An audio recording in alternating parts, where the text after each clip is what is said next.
Welcome to the Happy Mindset, where we use the power of language and storytelling to help you find your voice. Today's episode is episode number 45, and today's episode title is Unbroken. So today I'm joined by Madeleine Black. Madeleine has an unusual personal story which she uses to inspire and motivate others.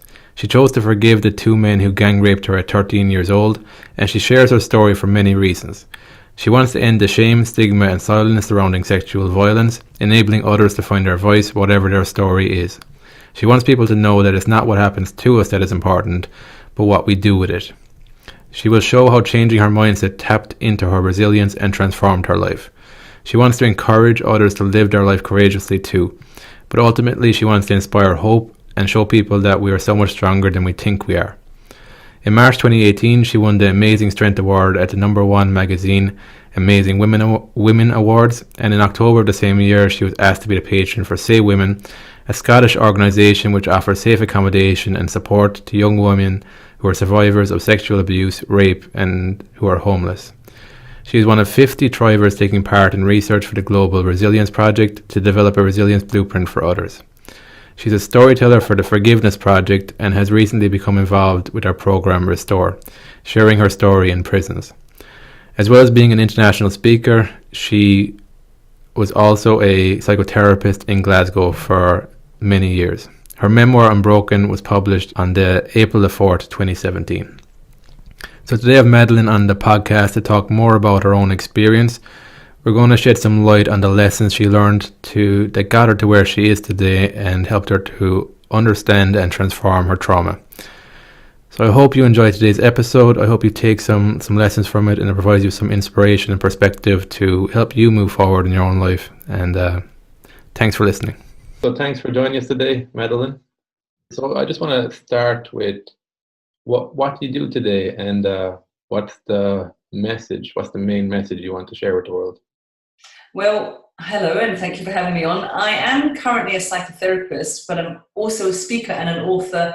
And last year I made the decision to stop being a therapist and focus on my speaking.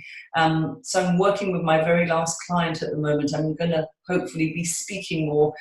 So I really share my story publicly to help other people find their voice too, for many reasons really, to end the shame and the stigma and the silence that surrounds sexual violence, but also to show people who haven't had a story like mine, to show anybody that, you know, it's not what happens to us that is important, it's what we do with it. And if we choose to, we can get past anything that happens to us. So I really share it to show people that we have a choice in how we respond to anything. So where did your story begin for the listeners? The story of what happened to me or my story of speaking? So yeah, can you even tell us the distinctions there? What I've often been curious about too is when something traumatic happens to somebody, we kind of speak of it in terms of we forget that we were a person before the traumatic event, and you can kind of get lost in that. So yeah, just start with there. I think there's so much nuances to this that we don't really know too much about. But just start from there. So my story really started when I was 13 years old, way back, a long time ago, about 40 years ago now. Okay. And I had a night out with a friend, which went really badly for me. It was the first time I'd ever drunk. I got very drunk. We were taken back to her mum's empty flat because her mum was away, and I got gang raped by two young men. So what happened after that? What happened before that? What was your life like before that event, and what changed after that? Yeah, before that, I'm one of five. I was kind of a shy, just a normal teenager, you know, doing okay at school, enjoying life. And after that, it changed me considerably, because then, unlike now, I couldn't speak about it. I couldn't find my voice. And I know now, looking back, all my side effects came from not being able to speak about it. So I developed eating disorders. I used drugs, alcohol to numb out. I had so many fears, so many phobias, mainly around my safety and being around men. Looking back now, I know I had PTSD that was undiagnosed for years. But worst of all is what it did to my mind, my head. I just thought that I was worthless, that I was dirty, and I was contaminated, and I became suicidal. I attempted to take my life just before my 14th birthday, and I had a couple of months after that in a psychiatric ward, children's psychiatric ward. But when I came home, I put on a little bit of weight, so they let me out. My behavior wasn't much better. I started to use more drugs, party hard, and my parents were so angry with me, my behavior, but I still couldn't find my voice. So one morning after sneaking in late, my mum was shouting at me saying, "Don't you realize what could happen?" And inside my head, I was trying to shout out the words aloud, but they wouldn't come out of my mouth. So I left them a note on my pillow telling them briefly what had happened that night. And when I came back from school, they both asked me if it was true, and I said yes. And they called the other girl involved, but she said it hadn't happened like I said it had, that they were nice boys. They just took us home and that was it. But I just felt so betrayed by her in that moment. I couldn't believe what I was hearing from her. And my mum was really quiet and my dad still wanted to go to the police. And it took me a long time to understand my mum's silence. But at that moment, I thought that my friend has betrayed me and my mum doesn't believe me, and that possibly was the darkest days of my life. Yeah, it's how did you get through all that? There's so much going on there, and like in the book you talk about this, and it's quite detailed, and you get a glimpse into what you experienced with the gang rape, and you were raped a few more times after that as well. You didn't even realize that was happening. But yeah, it was interesting. It was only in writing my book that I looked at other scenarios in my life, and I just thought, to be honest, I'd had lots of bad sex. I just thought when I said no and they said yes, that was just bad sex. But I realized now when I wrote the book, hang on, if I said no and he said yes, then there was no consent from me. He raped me as well. So there were 3 more times. And really interestingly, so many people connect to those parts of my book and they contact me and say, you know, that happened to me as well. Or that was exactly how it was for me with my husband, with my boyfriend, with a friend.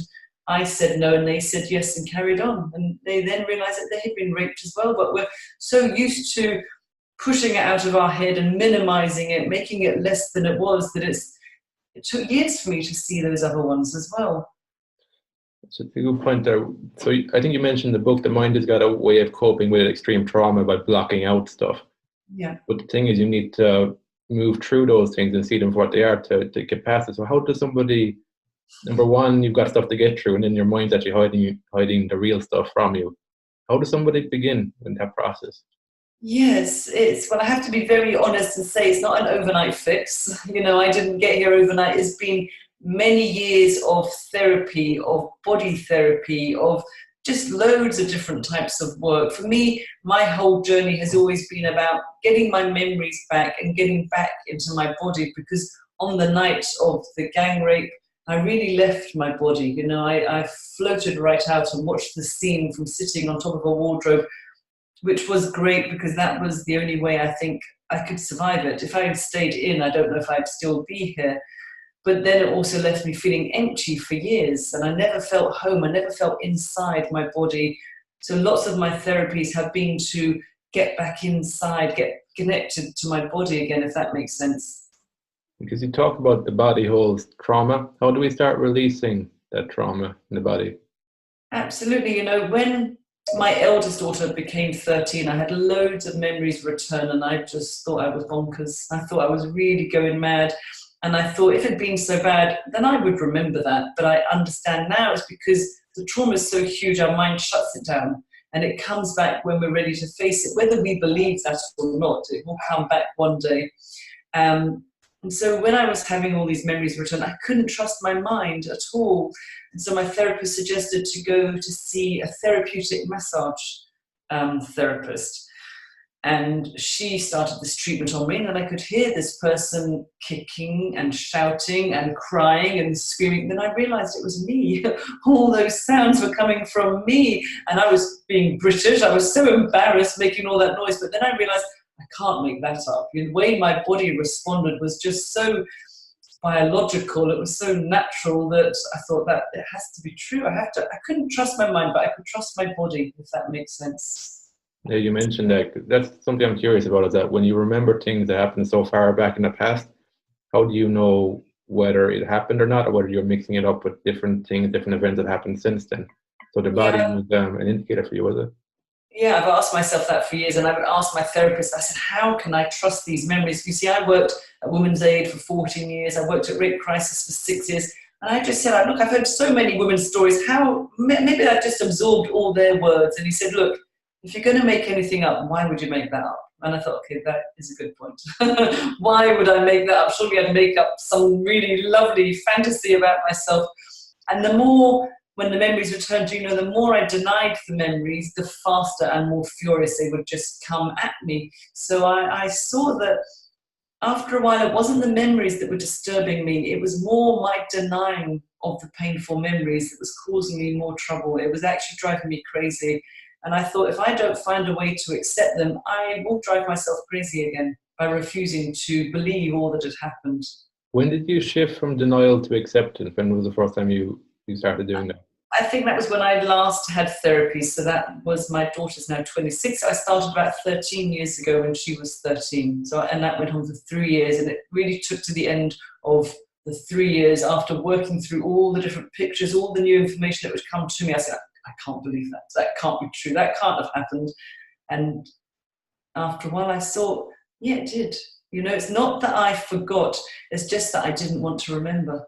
And we minimize it, like I said before, and I shoved it out of my head, my consciousness for so long, just like shoving it down inside. It was a bit like a jack in the box. I just was pushing the lid down and pushing the lid down until eventually the lid opened and I couldn't shut it anymore. Mm-hmm. And what did your life look like when you were living in the denial period? Well, we can convince ourselves of anything. I convinced myself on the outside that I was great. I became a mum after thinking I'd never become a mum. I had my 3 girls. I was working. I'm happily married. On the outside, it looks great, but inside, it wasn't. I was still disturbed in my mind. I still couldn't trust my mind. And it wasn't easy at all because I would have these conflicting thoughts all the time. Did that happen? Don't be stupid. Of course that happened. Oh, I'm not sure. It would just be ping pong, backwards and forwards, all that. So no rest, no peace in my mind. So when I got to a place where I thought, okay, this is what they did. They didn't kill me. I am still alive. I don't believe I am the things that they did to me. I'm more than my body. I'm more than what happened. And I realize now that the true essence of me, they could never touch that. Mm-hmm. Did it take you a long while to realize that you weren't your body? Like that's quite a deep insight to have. Yeah, it did. It really took to my last lot of therapy. I guess I look at the talking therapy and all the body therapies, all the other stuff that I've done. It's a bit like an onion, and we just peel one layer, and you think we're fine for a while, and then you peel another layer, and I really feel now I'm at the core. Now it feels like it's cleaned up. I've hopefully drained my swamp. Yeah. But I think another thing that might stop someone is revisiting something without getting stuck in it. I think there could be a fear there that if I go back to it, I'll get stuck in that traumatized way of living. Total fear. And about 6 months of the first lot of the sessions were, it's going to overwhelm me. I don't think I can go back. I'm too scared. Or what if I start to cry? I might never stop crying again. I had so many fears about stepping into it until being so tightly wound was actually more painful than it was in learning to let it go. I really started to see that in order for me to move on, my way in was going to be my way out. Because when we shut all these memories down, we shut it down with all the energy and all the sting of the energy. So stepping into them all, it's not easy, but it took a lot of courage. But I saw it's the only way I could dilute the energy that was associated with these pictures. Because every time I stepped back in, I would shake in the sessions, I would cry, I would feel them around me. I've been sick in my sessions. And the more I stepped into them, it diluted that. And I can look at them now without being triggered or affected by them. Mm-hmm. So for somebody who might be in the initial stages of that, what would you recommend? What would small steps look like to you, looking back in hindsight? Somebody that wants to work their trauma. Work through their trauma, yeah. What would be the kind of small steps that you would say would be steps in the right direction? I would say to really go at your own pace. Don't ever be forced into something that doesn't sit right with you. Listen to your gut. But out of everything that I've done, the most important thing has really been to find my voice. And you don't necessarily have to speak to a therapist. When I didn't find my voice, it held me back. It's like part of me wasn't present. There was a whole chunk of me that was still locked in the deep freeze. And by finding my voice, it's like I have defrosted my freezer. There's more of me that's turned up. So find your voice, even if you can't speak to a therapist, find somebody that you trust just to give it oxygen, to share your story. And if you can't find anybody, write it down. Tell yourself your story. That was going to be my next question. How did you manage to find your own voice through this whole process? Because I think there's also a fear that if you go to a psychotherapist, you go to somebody else, that you're taking on maybe their beliefs or their way of looking at it.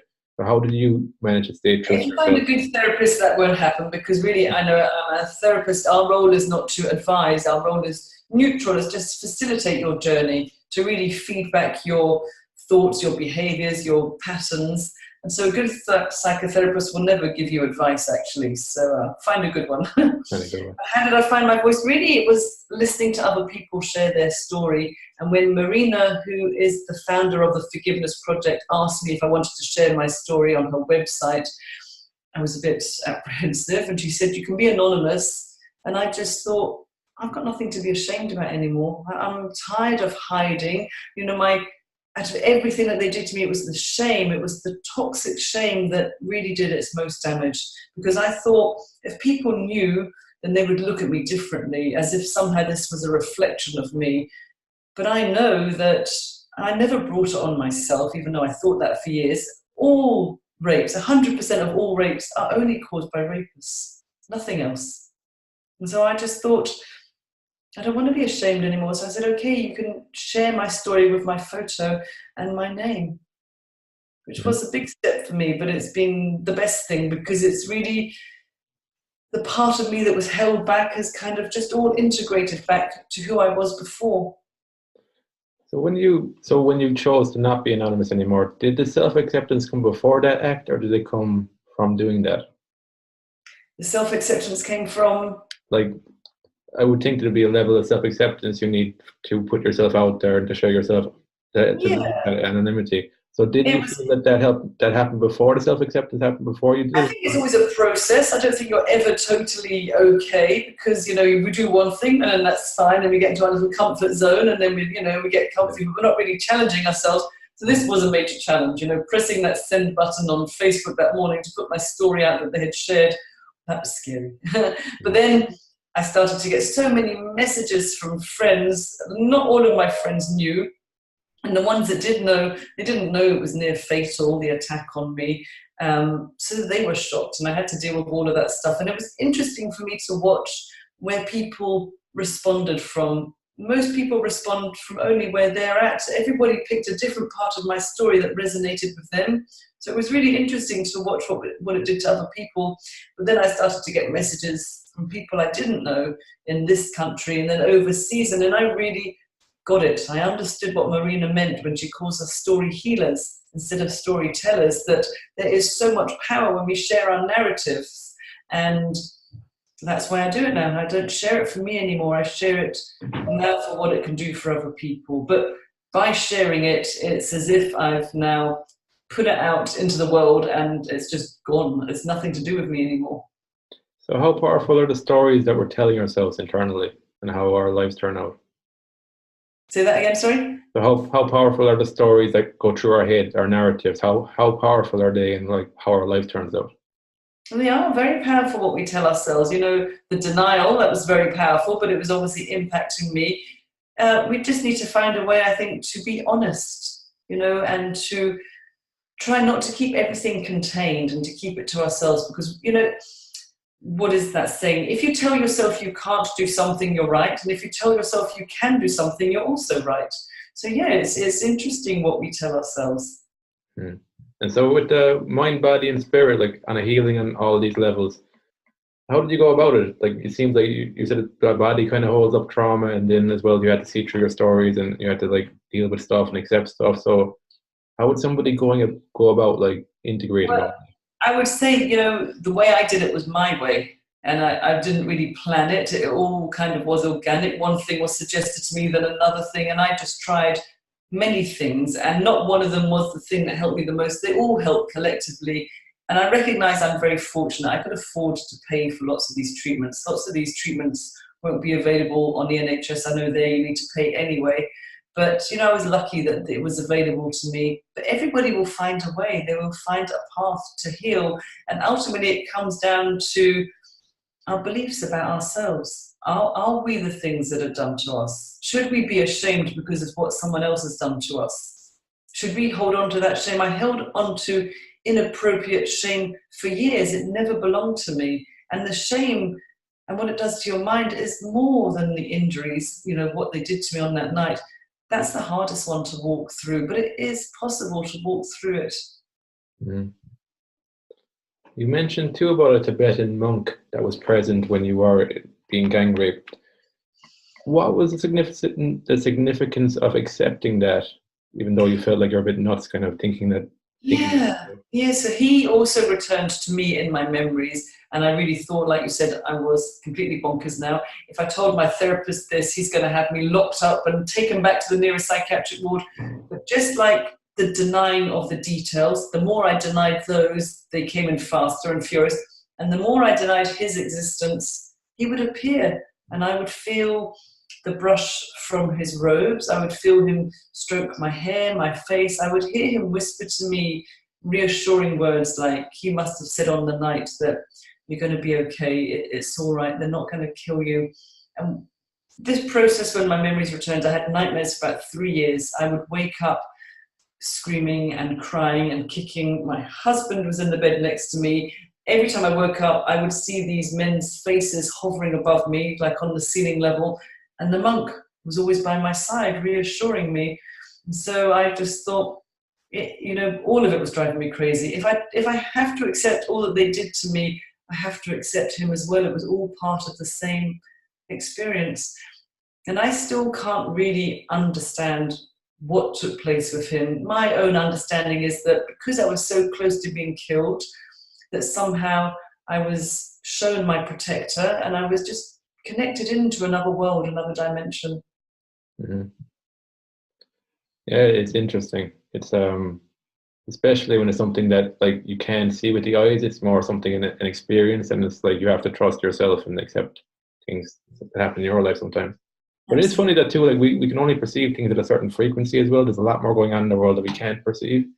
Absolutely. So I would never ever wish what happened to me on someone else, but now I wouldn't undo it for that very reason, because it's shown me, when it first started, it's given me enormous gratitude. I'm so grateful that they didn't kill me, because I really love my life and I'm here to live my life as best as I could. But it has also shown me how much more is going on in this world that I would never have seen otherwise. Mm-hmm. That is powerful, yeah.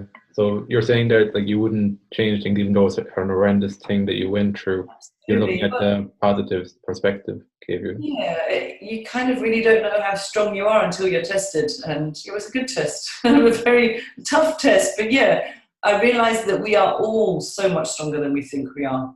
Yeah. So at one stage too, you went to Israel for a little bit as well. How did that help you? It did. Well, it was at the time when my mum had discovered I was smoking a lot of dope, and she called all of my friends' parents to tell them, which obviously didn't go down very well. It was great because it was just so different to life in London. I had 6 months on a kibbutz and then 6 months in a town called Ashkelon. And very near to the end, I met Stephen, who's now been my husband for 30 years. That was 35 years ago. So yeah, I really believe he was an angel sent to save me, because I was on a path of self-destruct, and just really by loving me, he showed me that I was lovable. And I just think love is always going to win over hate, always, because I had such little self-worth at that time. My confidence was so low. And with his love, I saw that I could give love back in return, and I could only slowly start to like myself, maybe even love myself one day too. Cool. We could just come back to the forgiveness part, because I think this is a difficult concept that we can all have, especially on something that can be very, very traumatic as well. So how did you get, what is true forgiveness for you, first of all? Well, I guess forgiveness is going to be different for everybody. They're all going to have their own understanding of the word, and understanding to me is really forgiveness. So when I went back to therapy, just near to the very end, my therapist suggested to me that maybe they weren't born rapists. And I was just outraged. I couldn't believe what he was telling me. You know, I fantasized for years about somebody doing the same to them, and I was so angry with him, but he planted a seed, and I found myself needing to understand, how could they know to be so violent towards another human being? Because they were only like 17, 18, they weren't much older than me. And then I wanted to see, you know, what had happened to them? What had they seen? What had they experienced? And I saw that when they were dehumanizing me, they're only dehumanizing themselves. They weren't connected into their source, their power, their goodness, whatever you want to call it. And I started to feel compassion in my heart towards them, because I thought, you know, I've made the best of my life. I've lived my life as well as I could, but they have to live with what they've done to another human being, and that can't be easy. And I also saw that all that anger and hate and revenge I felt, it would have no impact on them at all. The only person it was hurting was me and my family.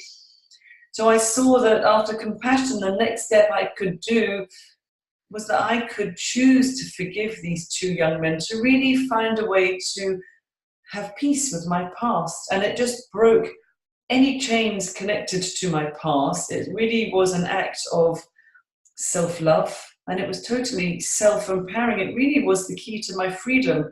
But I have to be very clear and say two things. I'm not saying I forgive the act of rape. I will never forgive that, because it was a total violation, not just on my body, but on my mind and my psyche, and it impacted on me for years. And I'm not saying in order to heal, you need to forgive, but this was my choice, and this is the path that I took to heal. But I also saw, if I have a choice in how I respond, then we all have a choice. Because it's not, as we said at the start, it's not what happens to us really that is important. It's what we do with it that really matters. Exactly. Yeah. So what are you managing to do now in the world with all the experience you've gone through and the choices that you've made as a result of this? Well, I never intended to be a speaker. I call myself an accidental speaker. But since I shared my story, I've been invited to speak. And every time I speak, I'm invited to speak somewhere else. And I'm just back 2 days from going to South Africa. So it's the first time I've spoken internationally, which was amazing. It went really well. I did 2 talks and a radio show. And I just see there's a need for someone to speak out about rape and sexual violence. By using my voice, I can help others to find their voice too. Mm-hmm. So the more I speak, the more I seem to speak. So it feels like this is the direction I'm getting pulled in, and so I have to follow that. And education is key for you too, is it, to avoid these things happening and for us to understand ourselves better, is it? Absolutely, and I think the younger we educate our young people, the better, even at nursery level. Just not to talk about rape or sexual relationships, but to talk about respect, just talk about consent and healthy relationships, what they all look like. And consent can be anything from being forced to give your grandpa a kiss or sit on someone's knee as a little child. You might not want to, but we're forced to do so many things, or go on, give your granny a kiss. You might not want to. If you're given the choice, that's how we start to learn about what really consent is. Yeah, even I suppose, I think there's a language piece to this too. Like for me, it's been part of finding your voice is finding the language. Like at the start as well, you're not going to like verbalize stuff perfectly, but over time, as you get a better understanding, you allow yourself more space to actually process things and to understand the world better. You find the language better that way. I found in my experience. Yeah. But it's very important. Without any words, you can't like for me, if I don't have the words to verbalize something, I can't process it properly in my own head and make sense of what's happening. So I think that's really fundamental, and I don't think enough emphasis is focused on finding your own words, finding your own language. There's so much emphasis on like saying the right thing, fitting in, and that type of thing. That's the messages I picked up in school. So I think there's a need to rebalance that a bit more and like connect to what do you want to say and how do you understand things. So, yeah, that's my 2 cents on language for stories and that. So yeah, that's it's been very interesting. Like your story. I'd recommend people to read the book. It really gives you a glimpse into what you've been through. Mhm. It's been quite extreme, and for me, it's like what stood out for me when I met you first was that you said your revenge plan was to lead a happy and fulfilling life. Absolutely, my plan I call my best revenge. Yeah, how did that work out for you? You had that thought. When did you have that thought? Was it very early on, and what happened to Yeah, you? but I made the decision before I got married that I would never become a mum because I thought that giving birth was just going to be too much for me. It would be like being raped again. That idea of my body being torn and cut and men working on me just freaked me out. And then Stephen was fine with that. We've been married about 3 years, and he asked me one day about how about starting a family, and I was ready to respond with no way. And then I thought, if I don't become a mum, they've won. I'm giving them all their power and control over me. So that was when I came up with my plan that I call my best revenge, to not just become a mum, but to live my life as best as I could, just refusing to be identified by what had happened to me. Mhm. Yeah, that's perfect. I think that's a very empowering thought to have, and it can really change the trajectory of your life too. I think as well when you take that thought more Yeah. seriously, give weight to it. So yeah, look, I definitely recommend people to give this a read, regardless of where they're coming from or what their experiences are. For me, it gives a great insight into like extreme adversity and how you can channel that power to create something positive and create an impact in the world. So that's why I was drawn to having you on. And yeah, thanks for sharing your thoughts around forgiveness. It's very hard. It's hard to find examples of people where they have actually gone through something traumatic and they've managed to actually forgive. So Yeah, if you go to the website of the Forgiveness Project, it's a London-based charity, Marina collects stories of forgiveness. So there's about 150 different stories, not just stories like mine, but also stories from perpetrators and victims, and perpetrators that have really flipped their life around. So ex-white supremacists or people that have killed people, in a car accident, all sorts of stories, ex-IRA bombers. It was really interesting, all the stories that she collects. perfect. Yeah, I'll link to that. That sounds like a great. You mentioned in the book too, the Forgiveness Project. I think. Yeah. Yeah. Yeah, perfect. Cool. Yeah, thanks a lot for sharing your thoughts, sharing your story, and your voice. And yeah, best of luck. You're giving a TEDx talk soon as well, I think. I am, yes, in Glasgow on June the 14th. So hopefully the video won't be out too much longer after that. Perfect. And where is the best place to find you then for people who are curious to know more about you? I'm on all social media. You can go to my website, madelineblack.co.uk, or Facebook, Twitter, Instagram, LinkedIn, all over the place. Perfect. Cool. Thanks again, Madeleine, and best of luck with everything in the future. Thank you. You're welcome. Till next time, have fun and enjoy the process.